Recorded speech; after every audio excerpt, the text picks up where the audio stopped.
Okay, I wonder if Scott got all this taken care of. Because last summer, let me say this. Scott, what is in your garage that's very dear and near to your heart? Well, I have a mini fridge, and we keep some snacks in there, right? Because it is summer snack season. That's what we're calling it. Kids are out of school. So we've got a little mini fridge that I'll keep some drinks and snacks, and sometimes we'll keep a few snacks hidden. It's got those rope locks with the key that goes around the door that kind of keeps things locked. Here's what Scott's leaving out. These are his snacks. These are my snacks, yes. And so that's why there's a lock that's on it. Yeah. Yeah, it's a little rope lock. I've got Cokes, Gatorades, some cookies, and things like that. And then some extra snacks that we'll keep in there away from the kids that we'll dole out from time to time. Last year, the kids in the neighborhood figured out how to get into it.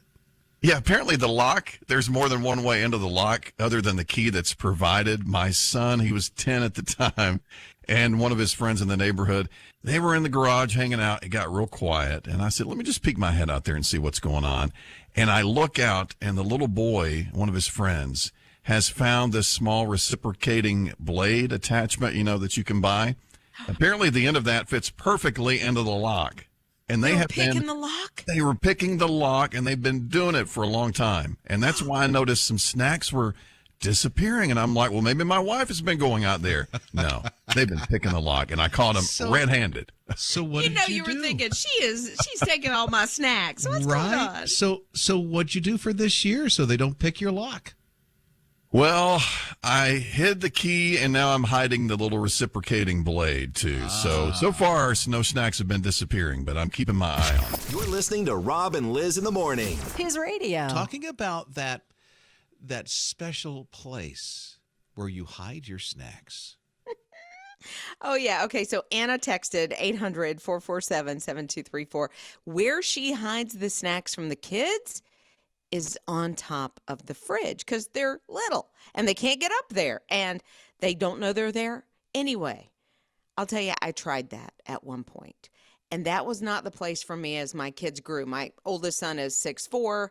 If I put him on the top of the fridge, he's looking eye to eye. I have to change my hiding places constantly.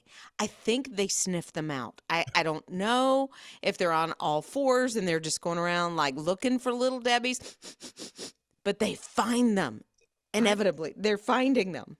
I don't think. See, my wife does the same thing. She hides her snacks because they're special to her. She has to eat gluten-free. Yeah. And some of those snacks are pretty good.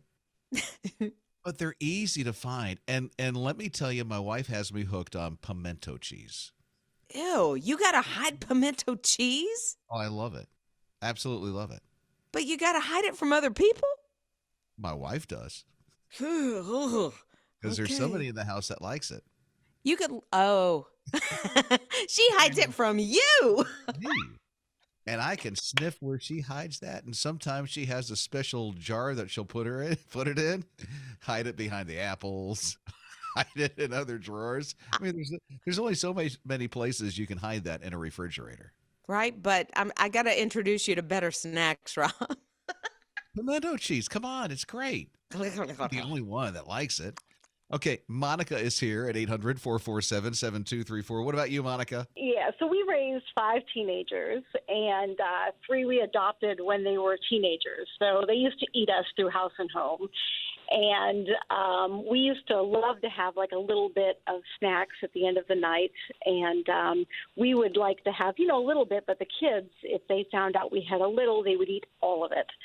So what we found that we could do was we would put it in like a box of like grape nuts or some kind of healthy cereal. And we would tell the kids at the end of the night, we're like, hey, honey, do you want to have some grape nuts or Raisin Bran for dessert? The kids they'd go up to their rooms and like, Mom and Dad are gross. It's right in front of them, and they had no idea. Fantastic. And that whole reverse psychology. Hey, want some grape nuts? Mm-hmm. Why do I want that for a snack? You're listening to Rob and Liz in the morning. His radio. John was out around the pool at his house. So he has a pool in the backyard, super nice.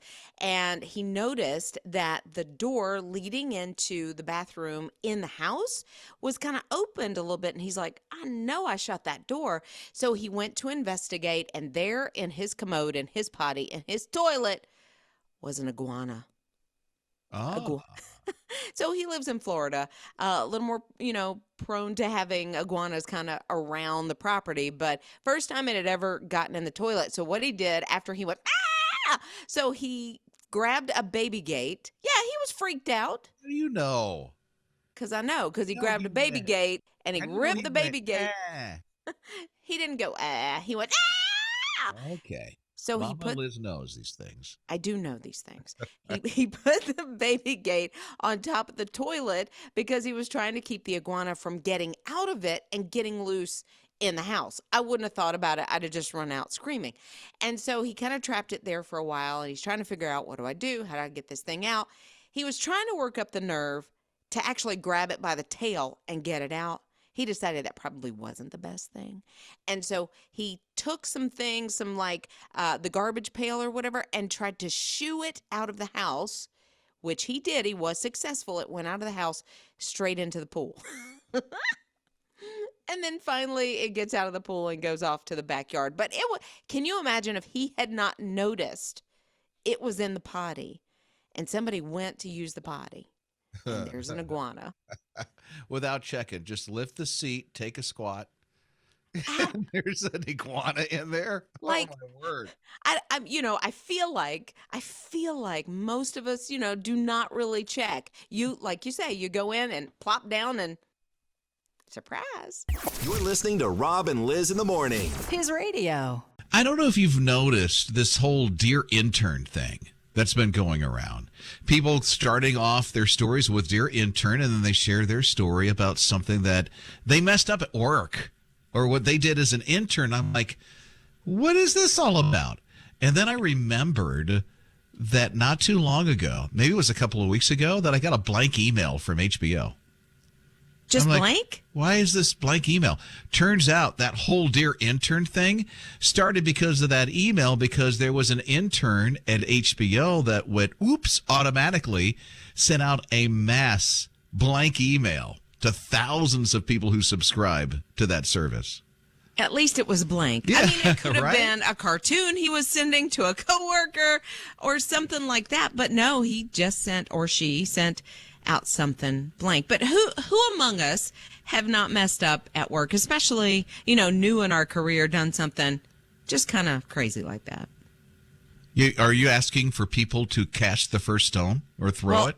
No, I'm saying I can have empathy and mercy and grace because one of my first jobs, I wasn't an intern, but it was a first job. I worked overnight at a station, accidentally got locked out at 2:00 in the morning and had to call the boss to let me back in. How do you get locked out of an office?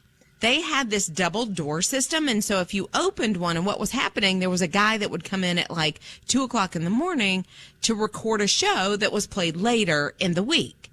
And when he came in, I didn't realize the vacuum that would happen when you opened the one door, it would shut the other door. So we got locked out. Well, you taking a smoke break or something? No, I was letting him in. I was Okay. letting him in the outside door, So- the inside door that kept us from the studio. Both of you were locked out?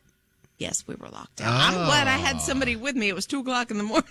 You're listening to Rob and Liz in the morning. His radio. I don't know if you've ever seen Star Trek in your life. If you have, there's a way that in Star Trek, the TV show and the movies, where they make food through the computer. So yeah. Captain Picard will say Earl Grey tea, and all of a sudden Earl Grey tea shows up in this little device, and he pulls it out and he drinks it. So the computer makes it, right? Well, yeah, it almost looks like a microwave to me, the way it's set up, right? At least in some of the older Star Treks that I've seen, and they just kind of pull it out of there. I guess it's becoming reality. It is reality. Not the same way that you see it on Star Trek, but there's a 3D printer now that can make fish fillet.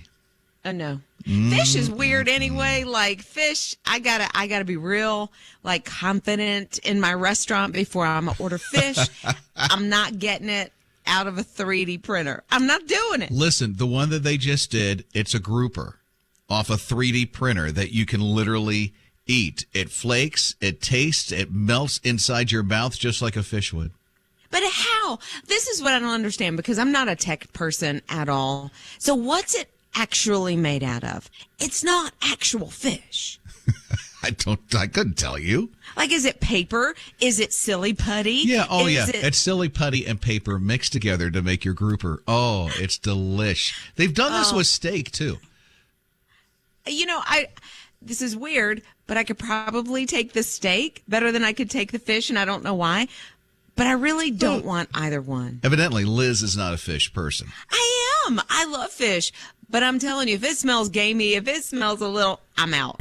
You're listening to Rob and Liz in the morning. His radio. At this time of year, especially around the Carolinas and Georgia, it's hot. You go to the grocery store, by the time you get home, like you can't dally. You got to get where you're going because all your freezer stuff has possibility of melting, and that includes ice cream. And so there was this great hack the other day, and I thought, well, that makes sense. So I have gotten home from the grocery store before where it's taken a little longer. You've gotten stuck in traffic, and the ice cream has completely melted, and it's just soup. And you're like, well, got to throw this out now. There's $6 down the drain. How about an ice cream cake? You can use your melted ice cream for an ice cream cake. Okay. So that's the hack for your melted ice cream. That's You the just hack? get home. Yes. I wouldn't have thought of it. I would have, honest to goodness, I have poured it down the sink before. Why? Because, Just put it in the freezer. Let it remelt. see, refreeze, yeah. Because Remelt. Refreeze. remelt. To me, it gets little ice shards in it, you know, when you try to eat it just like ice cream. But if you're putting it into an ice cream cake, hopefully that doesn't happen. So you've got, you know, cake goodness all around it. And it just makes it so much better. So you need like a half a gallon. I have another hack for you. Okay, what is it? This hack is brilliant. Is it now? Yeah. Get Okay. yourself a cooler with ice. Uh-huh. And when you grocery shop, knowing you're going to be a little late getting home, put the ice cream and all the cold stuff in the cooler. Okay. So I have to hold up. You do a lot of grocery shopping in your family, be honest. Oh, yeah. Rob and Liz. His morning crew. I'm sweating. Thank the Lord for deodorant. It's Rob and Liz in the morning, his radio. So, just a little peek behind the curtain. We're virtual this morning. Liz is in her home studio. I'm sitting in my home studio. Scott's doing what he's doing. It's all kind of separated. Technology is wonderful. Had a long weekend. And I'm looking. I'm like, I am just so hot. And I looked at how warm it is, and it's 77 degrees. So here's the thing. I don't know what this is like in your house. In my house, I like it cold. My wife likes it comfortable being warm. Nothing ever over 80. About 77 is perfect for her. But 77? yeah, that makes me warm. That makes me break out in a sweat. That sounds like the middle of the Sahara. That sounds like the jungles.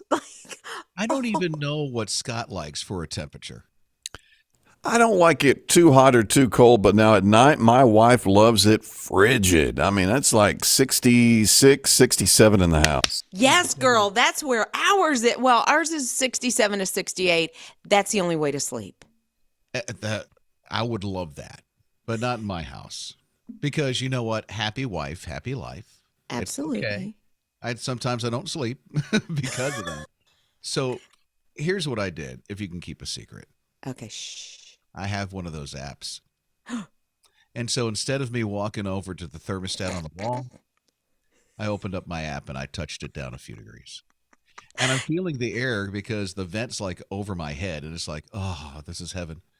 I was wondering what you were doing just a few minutes ago when you raised your arms and kind of shook your head like, yes. It's nice. It's nice. So I don't know if it's like that in your home. If you like it a certain temperature and the spouse or somebody else likes it a certain temperature, but I have to have it.